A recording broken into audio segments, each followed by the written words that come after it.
What is the cost of lies? One of the big choices we had to make was how to deal with the fact that our hero ultimately ends up taking his own life. We felt from the very start that we should begin with it. Right away, you know what the cost of it was. That also signals to you as to that isn't what the story is about. The story of Chernobyl is shocking enough. We didn't feel like we should be building up to that moment and then shocking people in the final episode. We wanted them to know right up front, this is what happens. This man is going to die, and this nuclear reactor is exploding. That, in a sense, isn't the interesting part. The interesting part is why and what now. That whole episode takes place over 5-6 hours immediately after the accident. You're spending one night with the firefighters and this massive beast that they're wrestling with, getting pummeled by radiation and fire and dying in front of that power plant. How insidious the idea of radioactive contamination was, because you can't see it and you can't feel it. There's an existential threat to them. The research I did for this production was horrible. Possibly the most gruesome way to die is by severe radiation poisoning. The body melts from the inside out and the outside in. On the other side of that fire, you have the state refusing to accept what happens and suppressing the truth completely. Their first instinct was the most Soviet instinct. Tell no one. Cut the phone lines. Contain the spread of misinformation. That character represents a certain philosophy that was being brought to bear that night, a philosophy that goes all the way back to the Russian Revolution. I wanted somebody who represented that true belief in a dream of a utopia that never was going to be and never was, but who was still clinging to it. In moments of terror, people turn to their delusions, and in that moment, you see the triumph of delusion.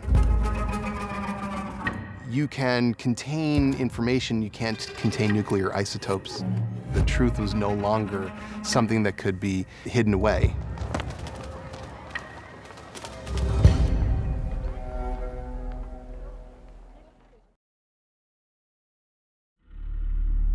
The valve will be difficult to operate, so we'll need 3 men. On an ankle. Where's Parlov? Baranov. The water was very irradiated, and there was no expectation that they would survive. And they did it nonetheless. For me to shoot that, I really didn't want some kind of big ambient light so that you can see everything that's going on and you kind of make it into some spectacle. But for me, it was always about authenticity and the visceral feel of being with these divers in this pitch darkness, not really seeing anything else but what's being lit by the flashlights and the reflections in the water from those flashlights. I'm a nuclear physicist. Olana Khumyuk is not a real person. She's an invented character, an amalgam of the scientists at the time in the Soviet Union who worked together. I'm here about Chernobyl. One of the challenges of creating any kind of historical fiction is compressing the amount of people involved. I needed a character to represent the hundreds of scientists who came together to try and figure out how to stop Chernobyl from getting worse, to clean it up, and then to determine how it happened in the first place. Smothering the core will put the fire out, but you've made a mistake. These were scientists that understood that they were trying to solve a mystery in a system that did not want them to solve the mystery. They were put on trial. Scientists involved in this were threatened, their families were threatened, and yet they did it anyway, because I think they understood as scientists that the truth was no longer something that could be hidden away, that it was now too late. I prefer my opinion to yours. Before you were deputy secretary, you worked in a shoe factory. Because Legasov has the scientific understanding of what has happened, he immediately is given the responsibility of trying to figure out, well, what do they do next? He hasn't owned it yet, as in terms of it's his problem. Anything we should be worried about? He has a choice at that point to tell them the truth or to lie. No. That's sort of the point that he steps into the story. Up until that point, he was an innocent who was plucked from his life and plonked into this situation. But the moment that he lies, he now owns responsibility for the outcome.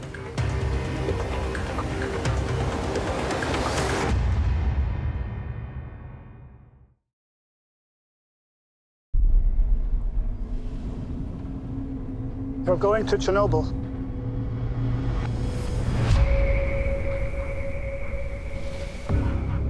The miners in the Soviet Union were tough guys. It was like the rules didn't apply to them in a sense. They had a lot of power in the Soviet Union because the Soviet Union needed coal for energy. Now you look like the Minister of Coal.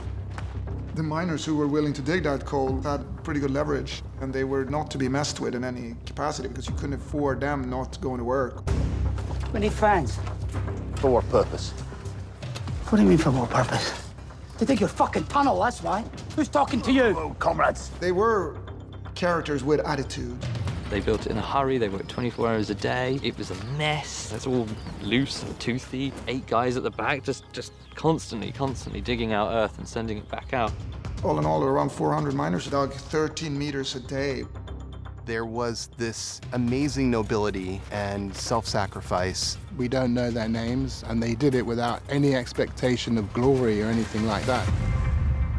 As it turns out, it was a big sacrifice for the miners who were sent down there, who didn't need to be.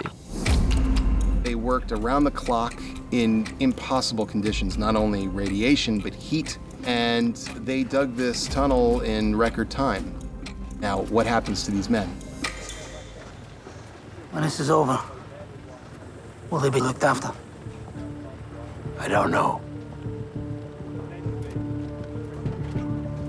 They did it on the understanding that they were saving millions of people. Extraordinary acts of heroism.